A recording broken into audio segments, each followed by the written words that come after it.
طلبہ سے لے کر نوجوان پروفیشنل افراد تک اپنے فلیٹس میں منتقل ہو رہے ہیں، اپنے گھروں کو اپنے انداز سے سجا رہے ہیں اور اس تصور کو نئے سرے سے متعین کر رہے ہیں کہ زندگی کیسے بنائی جاتی ہے۔ 27 برس کی سارہ الحمدی 2 سال قبل اپنے الگ اپارٹمنٹ میں منتقل ہو گئی تھیں۔ شروع میں خاموشی ان کے لیے ناقابل برداشت تھی۔ میں 2 سال سے اکیلی رہ رہی ہوں۔ شروع میں مجھے جیسے ڈپریشن ہونے لگا تھا۔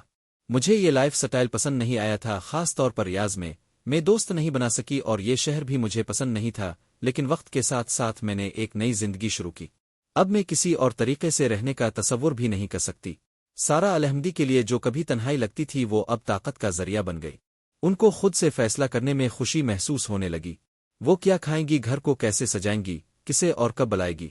یہ ایک زبردست احساس ہے کہ میں مکمل طور پر خود مختار ہوں اور اپنے گھر کی ہر چیز کی خود ذمہ دار ہوں۔ 26 برس کے محمد الدوسری نے کئی سال بیرون ملک تعلیم حاصل کرنے کے بعد اکیلے رہنے کا فیصلہ کیا۔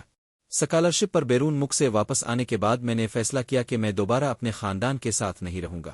میں پہلے ہی اپنی تمام ذمہ داریاں خود سنبھالنے کا عادی ہو چکا تھا اور مجھے الگ رہنا پسند آ گیا تھا، میں ایسے ہی چاہتا تھا۔ جدہ میں 19 برس کے بعد المزرق کو اکیلے رہنے کے خیال کے اظہار کے بعد مخالفت کا سامنا کرنا پڑا۔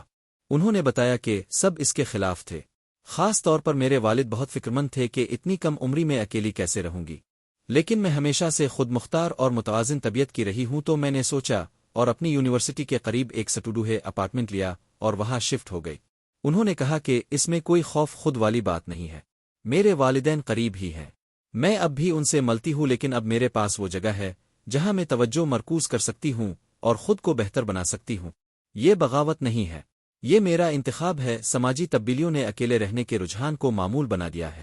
زیادہ سے زیادہ خواتین ملازمت کی دنیا میں قدم رکھ رہی ہیں، نوجوان سعودی بیرون ملک تعلیم حاصل کر رہے ہیں اور نئے رہائشی منصوبے شہری علاقوں میں سٹوڈیو اپارٹمنٹس اور ایک بیڈ روم والے یونٹس فراہم کر رہے ہیں۔ ایئر بی این بی جیسے پلیٹ فارمز اور آن لائن پراپرٹی ایپلیکیشنز نے بغیر کسی خاندان کے فرد کی مدد کے گھر تلاش کرنے، کرایہ پر لینے اور فرنیچر کا انتظام کرنے کو بہت آسان بنا دیا ہے۔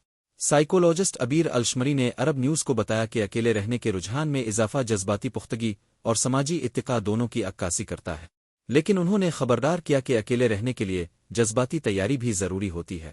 ابتدائی مرحلہ بے چینی یا تنہائی کا باعث بن سکتا ہے، خاص طور پر ان لوگوں کے لیے جو خاندان کے زیادہ قریب ہوتے ہیں، لیکن وقت کے ساتھ اور مقابلہ کرنے کی حکمت عملی کے ذریعے بہت سے لوگ اطمینان اور خود اعتمادی محسوس کرتے ہیں۔